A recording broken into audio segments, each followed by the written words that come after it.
Hello and welcome to The Urbanist, Monocle's programme all about the built environment. I'm your host, Andrew Tuck. Coming up, I've suggested that we write down everything we liked about Christmas and everything we hoped would happen the following year. it's a special holiday edition of the podcast to celebrate the festive season. We resurrect the Urbanist annual Christmas quiz for another round. The team has their buzzers at the ready to answer some holiday-themed questions about our cities. And also, we check in with Monocle's editors and hosts to hear a few wacky and warming festive traditions from their home cities. That's all coming up over the next 30 minutes here on The Urbanist with me, Andrew Tuck.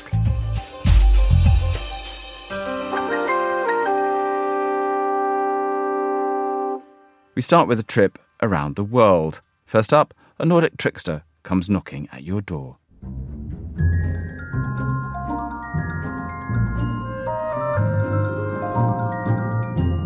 In my home country of Norway, it's not just Santa Claus running around eating people's food and leaving Christmas presents. At some not entirely known point in history, Norwegian folklore threw into the mix the so-called nisse. The nisse is a small, elf-like creature, usually known to wear grey clothes and a red pointy hat. You can think of them a bit like a mischievous trickster version of Santa Claus. They hang out in people's houses and barns, the latter being called låvenisse, which is the kind I grew up with in my family's farm. The thing to know about the nisse is that once it's settled down on your property, you need to keep it happy around Christmas time by bringing it its favourite food and a Norwegian Christmas staple, rice porridge with butter, sugar and cinnamon. If you don't, the nisse will be angry and pull pranks on you, like making a mess of your home or making your farm animals disappear. But if you're good and leave the nisse a bowl of porridge, you might return to find an empty bowl and an extra Christmas present. You'll know the nisse has been there by the tuft of grey beard hair left in the bowl from its vigorous eating. That's how you know you're in the nisse's good books. Until next year.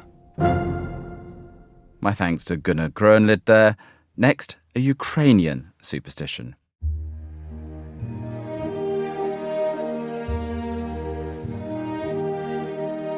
There are many Ukrainian Christmas traditions. Each year, families set the table with no less than 12 dishes, a significant number in the Christian tradition. None of the dishes can contain meat, milk, or eggs, in adherence with the Advent fast. The meal only begins once the first star has been sighted in the sky. An extra place is set for surprise visitors who might call on the family during the festivities. But the best tradition of all is what happens just before the families sit down to eat. Each person has to blow on their seat. They are blowing away the dead souls of any ancestors who might have wandered unnoticed into the house and settled there during the Christmas preparations. Then, all there is left to do is tuck in and enjoy the meal. Monocle's Julia Lassiger there. Thank you. Now we hear about a transplanted tradition to end the festive season.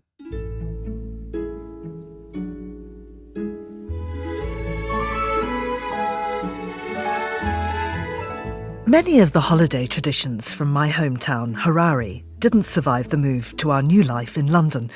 But we have invented a new one that's given us much joy and also a chance to pause to contemplate the past and the future. When my daughter Xanthi was about 5 years old, her homework in the holidays was to practice her handwriting before returning to school in January. She was extremely reluctant, but as we took down the Christmas decorations together, I suggested that we write down everything we liked about Christmas and everything we hoped would happen the following year. We sealed those without reading them and put them away with the Christmas ornaments. The next December, when it came time to decorate the tree, we found our forgotten jottings from the year before. We each read our own document and shared them with each other. It was revelatory, a snapshot of time, a little window on the people we had been then, and a useful measure of our achievements during the last 12 months and our hopes for the year ahead. When it came time to take down the tree once more, we did it again. And throughout the years, whoever was at home with us that day has also done so. And now, we have a collection going back 20 years, documenting the hopes and aspirations of everyone in the household and our highlights and memories of Christmases past. As Xanthi, now almost 25, hosts Christmas for the first time herself this year, it's lovely to remember the little girl she was and chart her progress to the capable young woman she is now. And she assures me she'll be continuing the tradition when she takes her own tree down in January. And perhaps one day she'll be able to return to Harare and celebrate Christmas there again.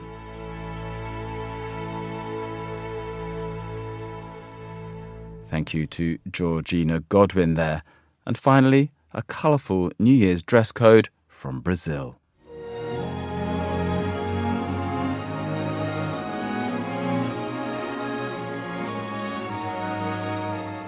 For those who are thinking about spending New Year's in Brazil, think very carefully what you'll be wearing. Let me explain. In Brazil, what you wear on the very last day of the year is what you hope to achieve in the new year. Most Brazilians opt for an all-white look, and that means peace. And wow, we really need peace right now. And quite a lot of them opt to pair with brand new red underwear, for those who also want a touch of passion in their lives. If you're struggling with money, yellow is your choice. Orange is good for those who want more bravery and positive energy and a little bit of dare. And don't underestimate the power of serenity. Those who are feeling more stressed than they should can go for blue, maybe a cute baby blue tone. Green is excellent for health and harmony, and purple is for those looking for more intuition and spirituality. For this year, I can review I am feeling orange for a dab of energetic happiness, blue for peace of mind, and yes, I want plenty of peace in 2025, so white will be also in my outfit. In Brazil for New Year's, it's all about the power of colors, and I love it. Monocle's Fernando Augusto Pacheco, and my thanks to him and to all of our contributors for their festive traditions. Up next, buzzers at the ready, it's time for the Urbanist quiz, and it's time to hand over to our MC, Monocle's very own Nick Manise.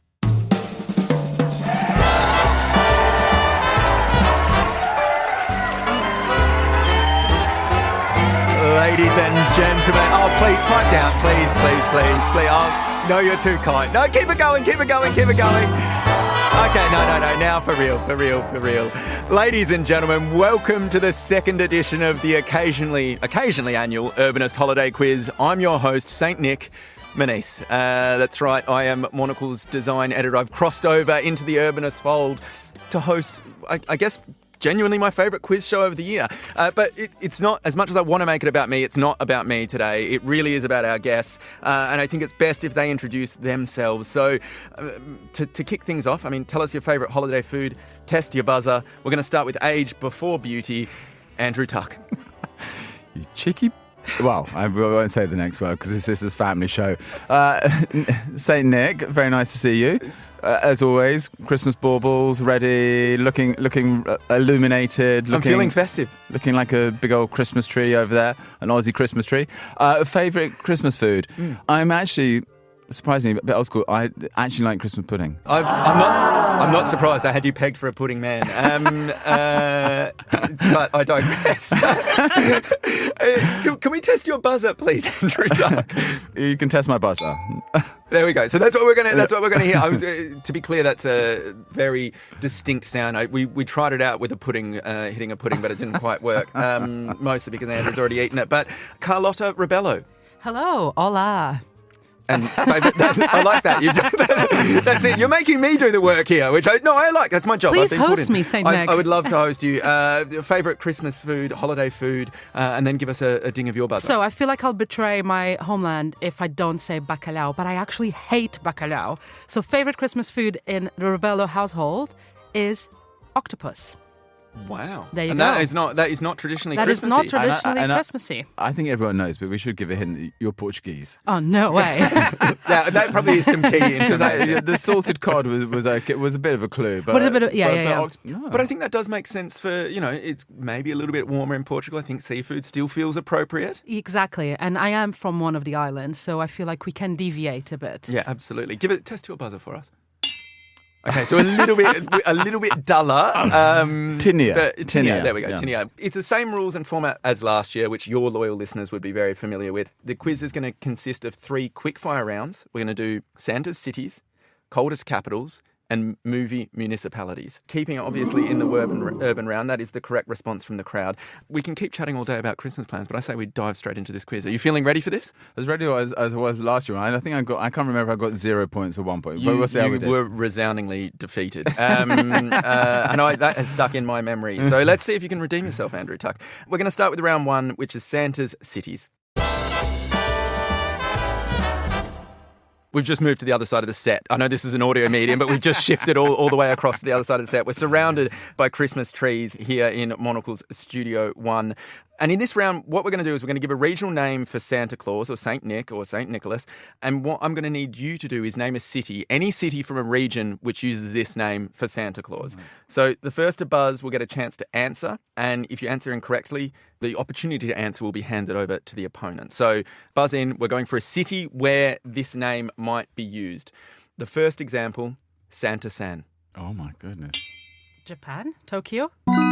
Oh, that is outstanding, Carlotta Rebello. I thought, to be honest, I thought that was a gimme. We've got our colleagues flying in from Japan for our Christmas party right now. And as we know, San is an endearing term. So yes, we've got. That's the logic I use. It's upsetting that nobody ever uses it with me, but that's fine. Number 2, Babbo Natale. I don't know. Portugal. I took great satisfaction in hearing that. Let's see. Maybe the game here is to just keep your streak of 0 going. Carlotta Rebello, over to you. Italy. Oh. I'm going to need a city specifically. Florence. That's lovely. Actually, and I spent Christmas in Florence in 2008, and it was lovely. So did I. Really? Yes. I mean, worlds colliding, truly. Number 3, Eos Vasilis. Greece. Wow. Athens. Here we go. I'll say Athens, or should we go second city? Let's go Saloniki. I like that. We're away. We're getting a little bit of geographic diversity here. Number 4, Kanakaloka. Kanakaloka. Hawaii. Oh, look at that. Andrew Tuck, you've just tied things up. This is incredible. It's a Christmas miracle.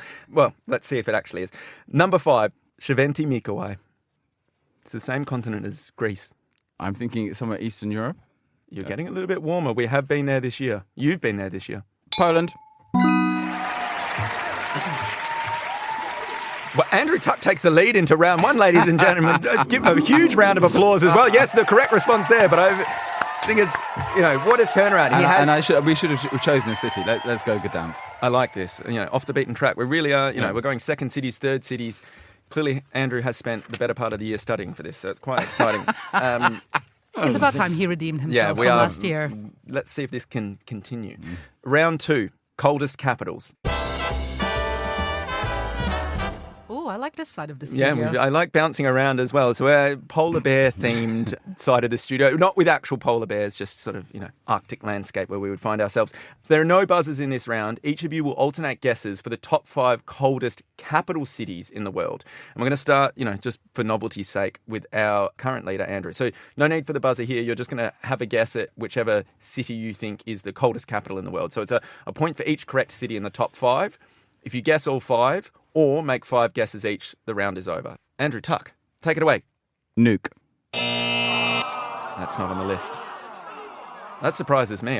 We might have to do a little bit of. There might be a little bit of investigation into this post game, but no, that's not on my list of top 5 coldest cities. Carlotta Rebello. Reykjavik. Coming in at number 5 is the Icelandic capital. Andrew Tuck, back over to you. Cold, very, very north. I'm going to say Helsinki.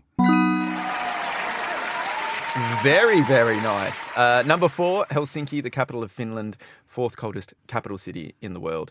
Carlotta Rebello, over to you. Moscow?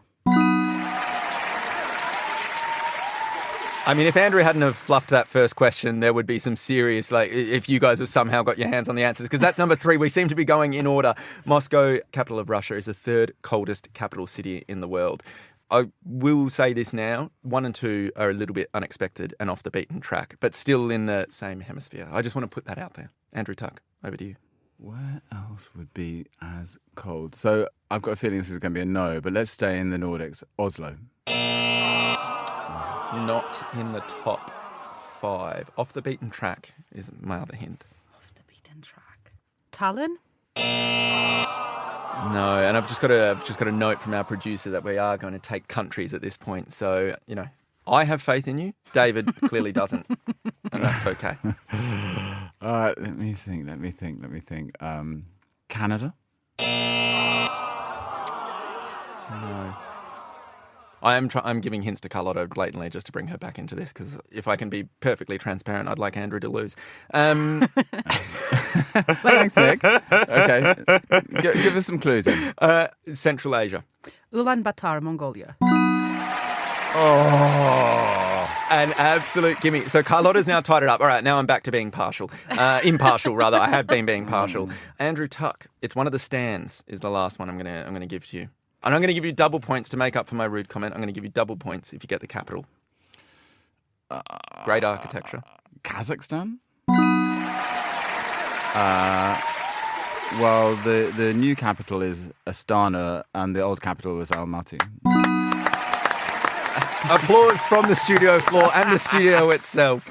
So I think we're all tied up now. This is quite exciting. What a way to go into the final round. Okay. This is how I want things to be. We're neck and neck. So for the final round, we're going to do movie municipalities. We've moved to the centre of the studio, which I quite like, because we've got a massive movie screen behind us, which is essential for this final round. So it's quite spacious here. It is really spacious. Get the popcorn out, because we're doing movie municipalities. So we're back to the buzzers. What we're going to do here is we're going to play a clip from a film. Whoever can recognise the name of the film and what city. So we're going to need film and city, real or fictional, that the film is primarily based in. So if you work it out straight away, hit that buzzer straight away. But it's film and city, and I'll do 2 points per question. So even if you just get the film right, I'll pay that. So first, film. You see, Cindy, the Grinch is a who. Well, he's actually not a who. He's more of a what? Exactly, honey. And he's a what who doesn't like Christmas. The Grinch and... Do you know the city, Andrew Tuck? I'm guessing New York City. No. Whoville. Fictional city. Oh, gosh. But that's 1 point. Okay. So Andrew's pulled ahead. We're going to hear the next clip. I made my family disappear. Kevin, you're completely helpless. No, Kevin, you're what the French call les incompétents. I can't remember the name, but it's the one with the bed knobs. Is it the one with the bed knobs, right? No. I think we're throwing it over to Andrew Tuck here, who could potentially consolidate a lead. No, I don't know. That is tough. That was tough. The character's name is Kevin. I'll give you... Does that ring any bells? Home Alone? Wow, I mean, dead heat on that one. Can someone name the city? New York. New York.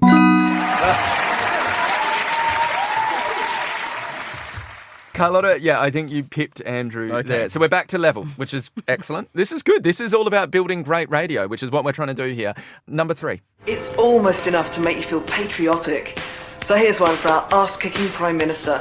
I think he'll enjoy this. A golden oldie for a golden oldie. It's the film that Hugh Grant is Prime Minister. He's dancing in number 10 Downing Street. No? That's great, but what's the film? I know the city, it's in London, so I should get a point for that. And the film is Love Actually. The Pointer Sisters there in the track. It's excellent. That is very, very nice. And I will say Hugh Grant is my hair idol. That man, a fabulous mop for over 2 decades. Number 4. You want the moon? Just say the word and I'll throw a lasso around it and pull it down. Hey, that's a pretty good idea. I'll give you the moon, Mary. I'll take it. I mean, I don't even know the film, but that is romantic. That is, I would love someone to bring me the moon. I can feel you know it. And this is the chance to draw level again. It's James Stewart. Let's give a ding for that. That's impressive. And it's the most famous film ever about Christmas. It's You started it. It's a Wonderful Life. Set in Bedford Falls. Yeah, I wouldn't have known the city, but It's a Wonderful Life. An amazing film. So this is excellent. What a way to come back. So we're level. We're neck and neck here into the final clip, the final question. 2 points up for grabs. Let's see what happens. Now I have a machine gun. Ho, ho, ho. There is big dispute as to whether this is a Christmas film. What defines Harry a Christmas Potter. film?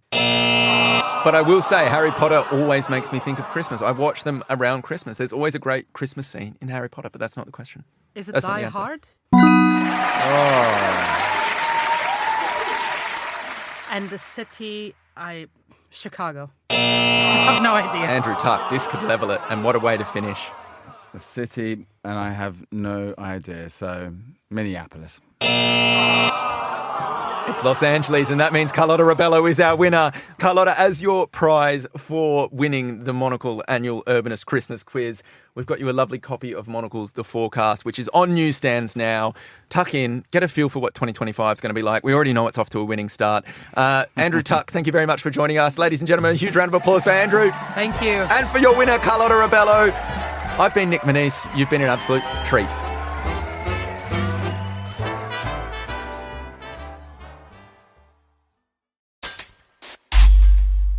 And finally, if you're thinking of giving the gift of Monocle this festive season, why not make it the latest edition of The Forecast, our annual look at the year ahead and what we think you should be keeping an eye out for in 2025.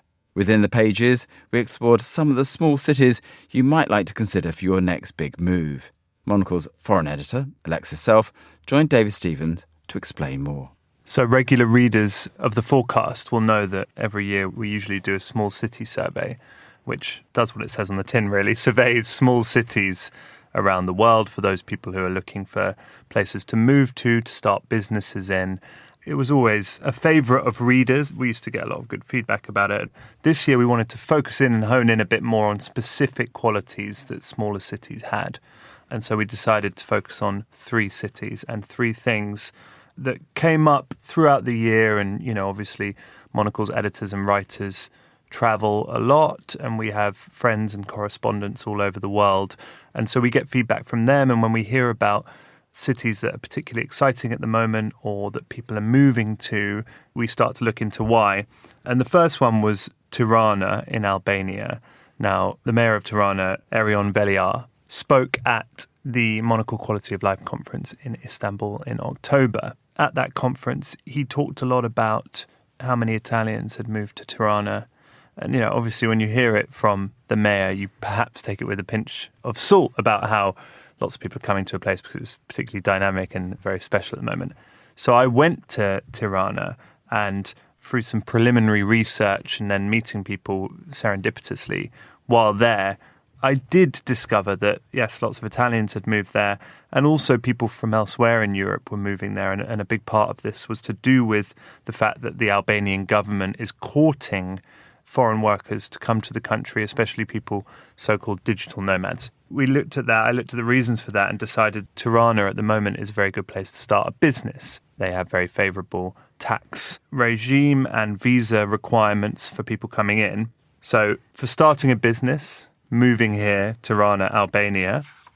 Then the second city is Essaouira in Morocco. Again, in recent years, becoming a lot more popular as a place to visit. And lots of people opening up hospitality businesses, restaurants, hotels. This very beautiful old city. Lots of old riads in Essaouira, and lots of these are being converted into hotels. So we believe that, you know, for those who are looking to start a hospitality business, it has both the kind of raw materials, if you will, to make that an attractive option, but also the visitors and the interest from outside. And then finally, Port Townsend in Washington State in the US, which is kind of equidistant between Vancouver and Seattle. It's perhaps a bit smaller than the other two, 10,000 population, but beautiful old Victorian city. And because of its geographical position, become a centre of excellence for boat building. It has the benefit of the sea, obviously, and a large natural harbour, but also lots of woodland nearby which to make boats with. And there are 2 schools of boat building. There's lots of woodworking and sail making. So for those who are looking for a smaller city in which to kind of practice craft or start a craft business or work with their hands or learn to work with wood, I mean, Port Townsend, you don't really get much better than that at the moment. Our Seattle correspondent Gregory Scruggs went up there and talked to people who'd moved there recently about why they came initially, which was often to do with the woodworking, and then why they stayed, which was because of the other amenities. And I suppose that's a lot about what the expo is about. Moving here, there is the essence, the kind of pull, which is usually to do with career. And then there are the reasons to stay, which perhaps are more lifestyle-y. And you may not be looking for a move anytime soon, but if I had to twist your arm, are you Iswara bound? Is it the Pacific Northwest that calls your name? What do you think? Which of the three would you make the move to? Oh, well, we're sitting in a radio studio in rainy London, but just for a minute there, Dave, you transported me across the ocean. It's difficult. I did really like Tirana, and I think Albania's got some really wonderful things going for it at the moment, not least the fact that perhaps unusually for Europe at the moment, it feels like there's a real mood in the air that's both kind of exciting and economically, but also in terms of the influx of people coming in.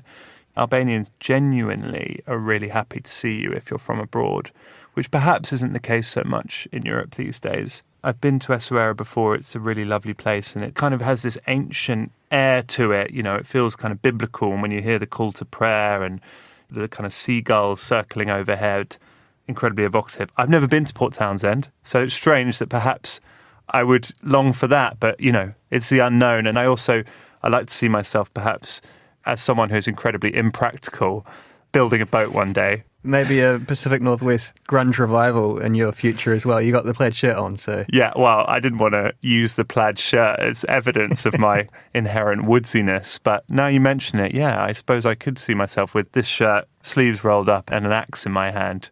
Alexis Self there speaking with David Stevens. And the latest edition of the forecast is on sale now. Just visit monocle.com or go to your favourite magazine retailer. And that's all for this week's episode of The Urbanist. And we here at the Urbanist team wish you all a happy and healthy holiday season and hope that you can join us next year for more stories from the cities that we call home. The Urbanist is produced by Carlotta Rebello and by David Stevens, who also edits this show.